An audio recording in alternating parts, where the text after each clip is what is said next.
Big eyes, pale skin, and the V-shaped jaw. These used to be the epitome of the East Asian beauty standard.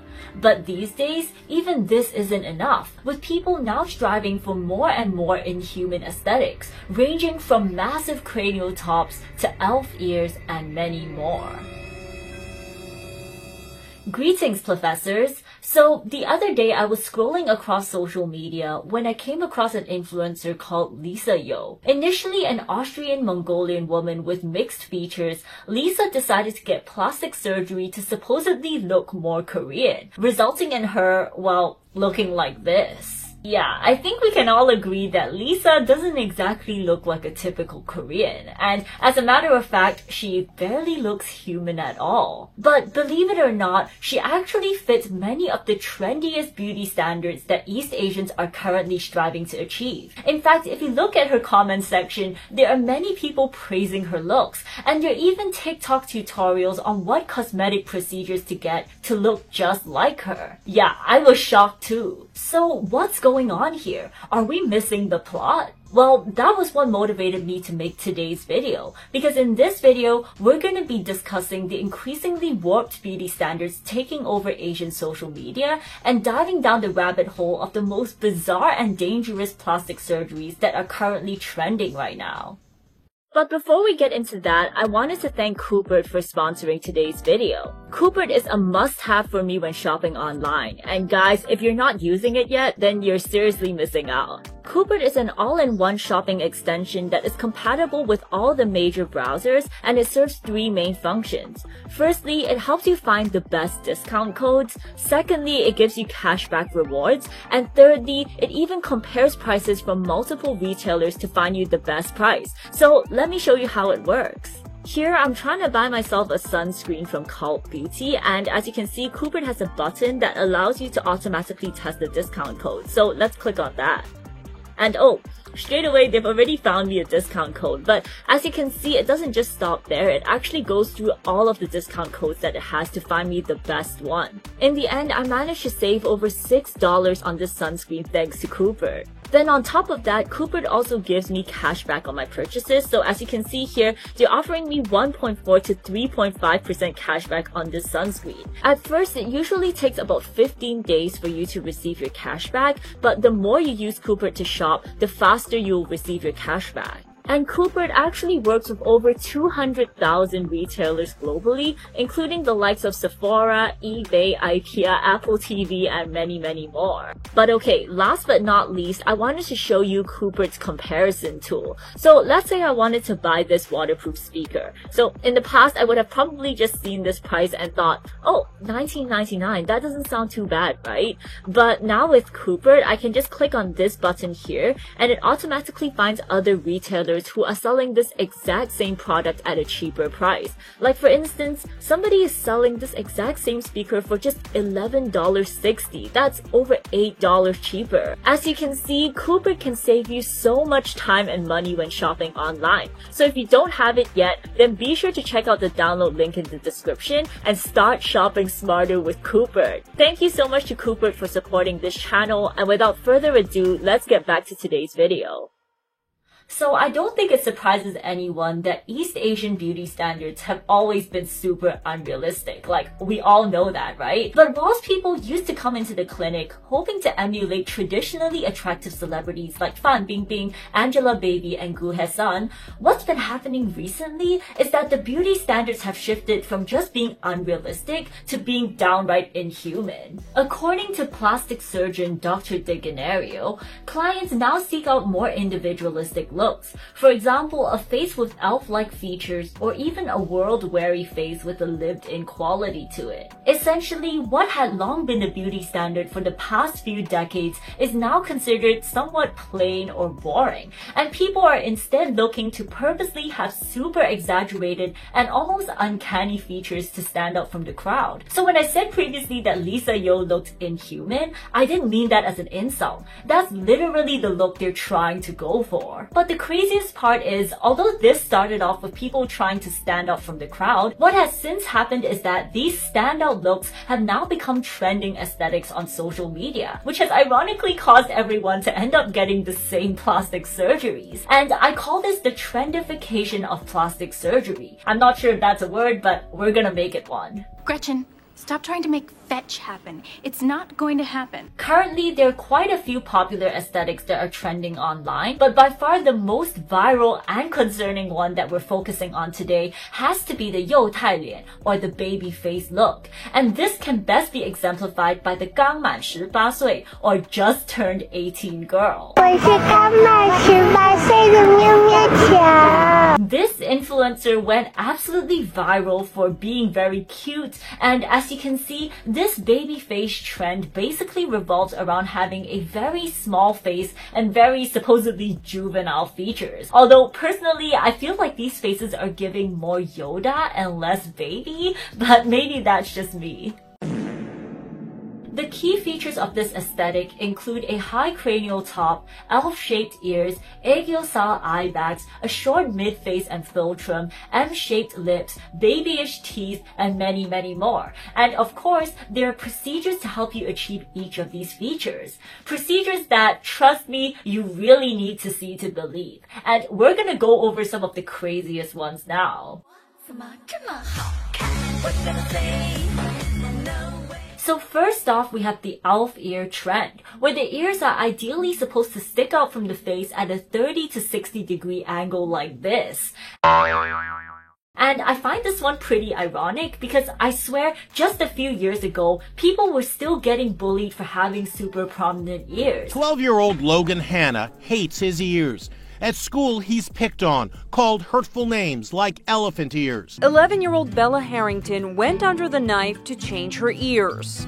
They would just call me nasty names and make me really self-conscious about it. And even today, if you look at the medical literature, having these sorts of ears is still widely considered a medical deformity. Yet in East Asia, this feature has somehow become a trend online, to the point where many people are actually getting ear fillers just to achieve this look. Filler for ears? Yes, you heard that right. Ear filler is trending in South Korea right now. It's called elf ear filler, inspired by the magical fantasy look of elves with lifted and puffed up ears. People claim that having this ear shape makes the rest of the face look softer, smaller, and more delicate. Yeah, I guess the idea is that by increasing the size of things around the face, it makes the face look smaller in comparison, but I'm not sure it's really working out here. I guess what really astonishes me about this trend taking off in East Asia in particular is that for the longest time, this sort of ear shape has been particularly stigmatized because according to traditional face reading, it's actually a sign of bad luck and poor health. And look, personally, I don't believe in face reading at all, but if there's someone who's proving these face readers right, it's the people who are getting these elf ear procedures, because many of them are now experiencing major health issues. Although I wouldn't really say that their health issues are due to bad luck, but rather due to the elf ear procedure itself. I mean, honestly guys, just feel the back of your ear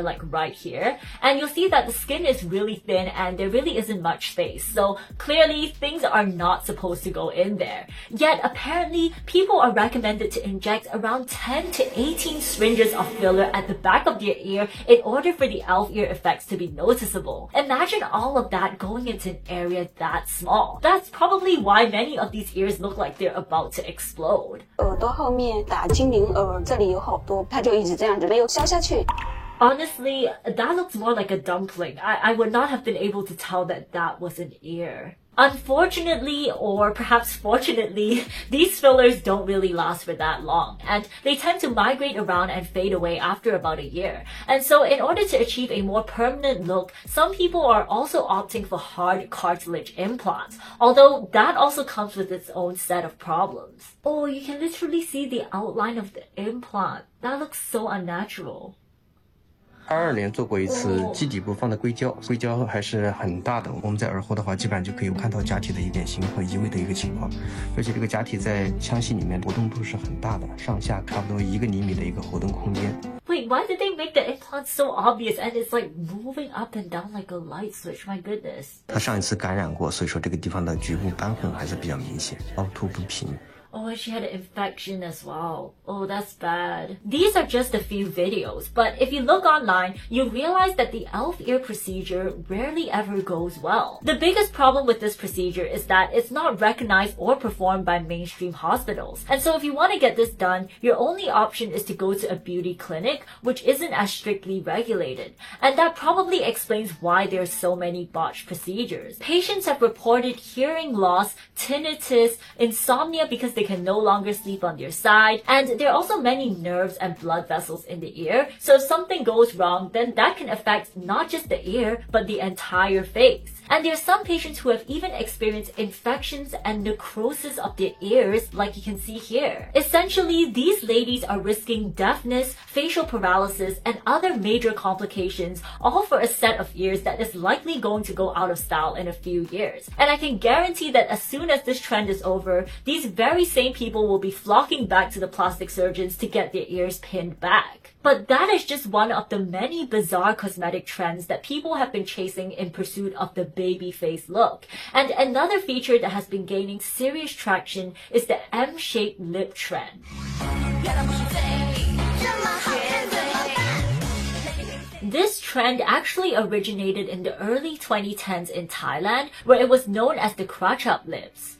Kratchup is a type of water chestnut that is known for its bullhorn shape, and similarly, people wanted this bullhorn shape on their lips. The look was apparently inspired by Thai actress Pacharapa Chaichua, although I personally don't see any resemblance at all. But essentially, what people would do would be to inject filler in the center of their lips and take away volume at the sides of their lip to create what I can only describe as like a little beak.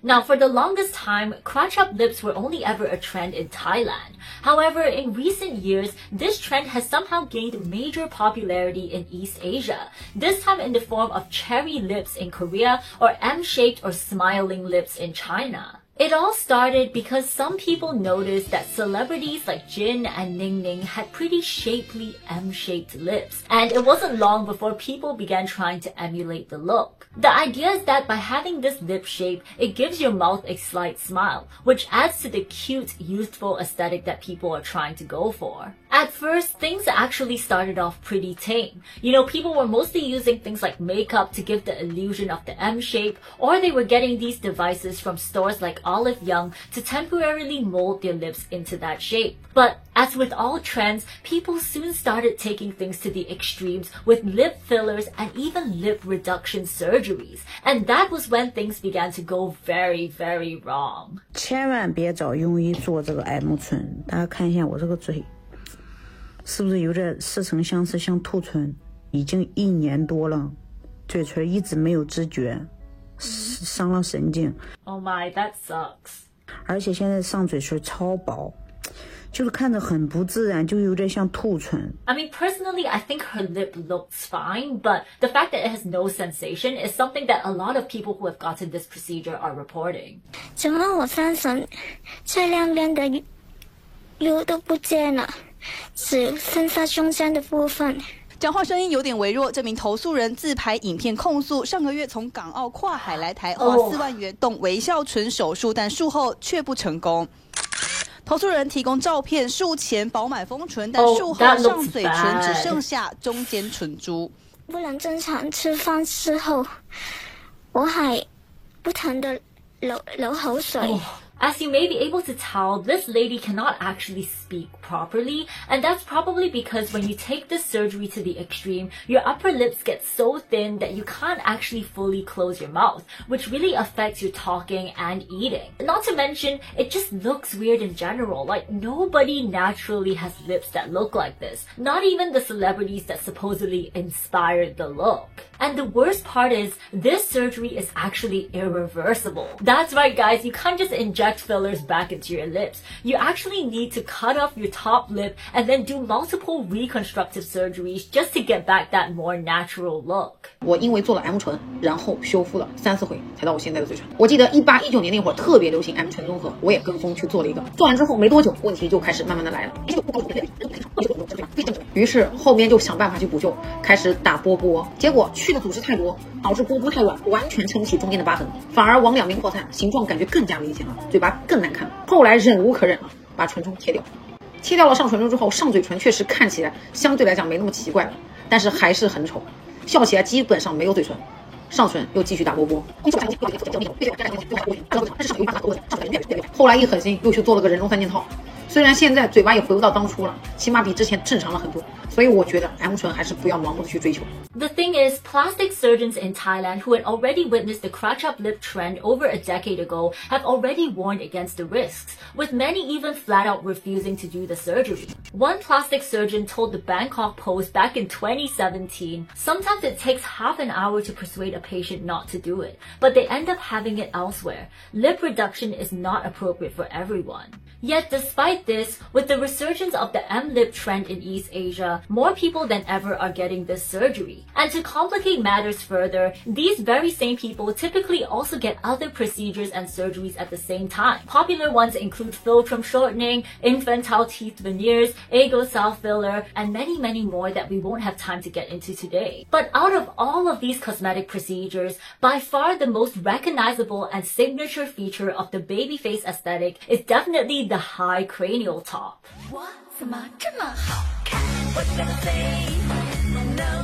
So what is a high cranial top? Well, this concept is best explained by a video from Dear Peachy. Cranial top is actually the distance from the top of your skull to your hairline. People so right here. Cranial top will have equal distance for the area between your brows to hairline and the area between the top of your skull to your hairline, which in other words, the proportion for both areas are in 1:1 ratio. So if you take a look at my cranial top, it's about that high, and then the rest of my forehead is about that high. So if you compare it, it isn't quite a 1:1 ratio. And so according to these standards, I guess my cranial top is not quite high enough. The China beauty experts found out that high cranial top can actually make our face look smaller and our facial features to look more prominent and delicate. I guess it's the same type of concept as the elf ears, where people are basically trying to bulk up the volume around the head so that it makes the face look smaller in comparison. Or at least that's the idea behind it. In reality though, you're just living with a really big head. But okay, if you've also got a mid-cranial top like me, then you're probably wondering, how do you achieve this beauty standard? Well, initially, people were content with using subtle techniques like hair products, accessories, and toupees. But as this trend got bigger and bigger, so did the cranial tops people were aiming for. Yeah, remember that 1:1 ratio we were mentioning just now? Well, that was actually from 3 years ago. These days, a normal forehead no longer cuts it. People are aiming for 5 heads, 6 heads, and even 7 heads.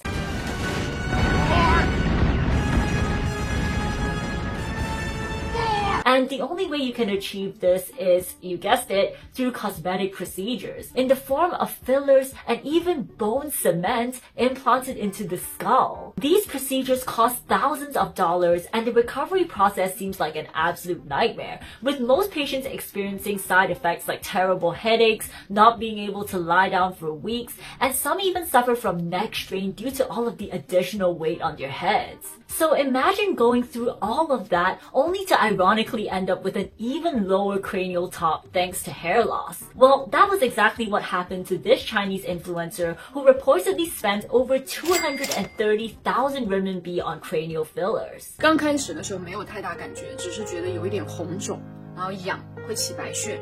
运动的时候都会觉得有种神经被拉着的感觉。 容易头疼，我以为这是正常的恢复的过程。Right, because a lot of people have actually experienced these types of side effects. 然后1个月之后，我就开始掉头发了，慢慢的出现斑秃，并且一发不可收拾，到现在越来越严重。而未来3到6年可能都长这样。刚开始只是一个小小的缝，然后现在完全盖不住。I feel really bad for this influencer, but unfortunately, she's not the only person who has experienced hair loss after this procedure.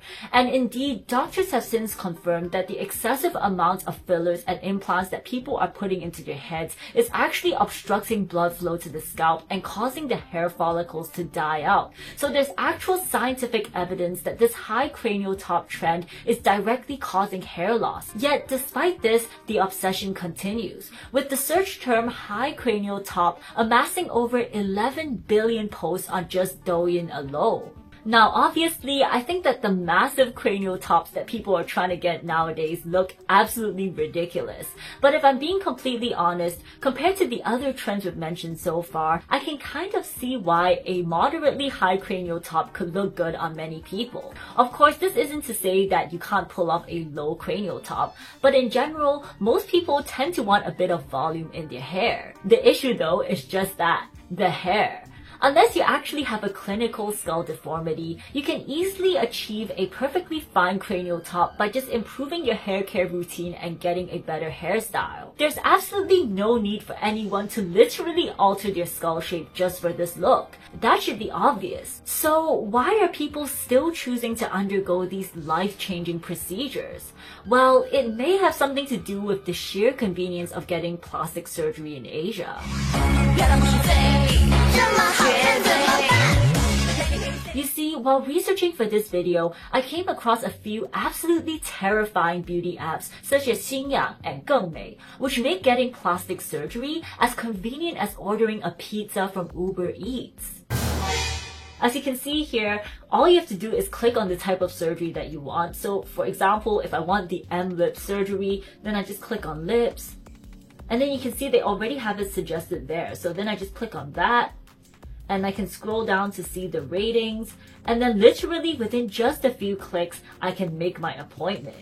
But this is just the tip of the iceberg, because these apps also offer microloans to help users fund their plastic surgeries, and they even offer discounted packages to try and lure people into getting cosmetic procedures that they may not have initially planned to do. For instance, here it says that we can save 752 renminbi for this 4-in-1 eye surgery if we order it within the next 3 days. And then here we've got this baby face package deal where you can get 3 fillers for just 1,794 renminbi. And here we even have a buy one get one free deal for hyaluronic acid fillers. I actually remember these types of deals being quite popular amongst uni students. And what would happen is that during term breaks or summer holidays, groups of friends would actually go back to Asia and get plastic surgery together to make the most out of these deals. Like, you know how groups of girls usually go to the toilet together? Yeah, it's like that, but with plastic surgery. Throughout my time scrolling through these apps, I was also constantly bombarded with these discount codes and coupons for like 100 renminbi off, which, considering we're talking about life-changing surgeries here, just feels a little bit, you know, frivolous. But what has to be the scariest part of it all is definitely the AI feature, where they actually use AI to evaluate your face and suggest plastic surgeries. Guys, I wish I was joking here. Now, I haven't tried this out yet, so we're actually going to give it a go together, using myself as the guinea pig. I volunteer as tribute! Okay, here we go.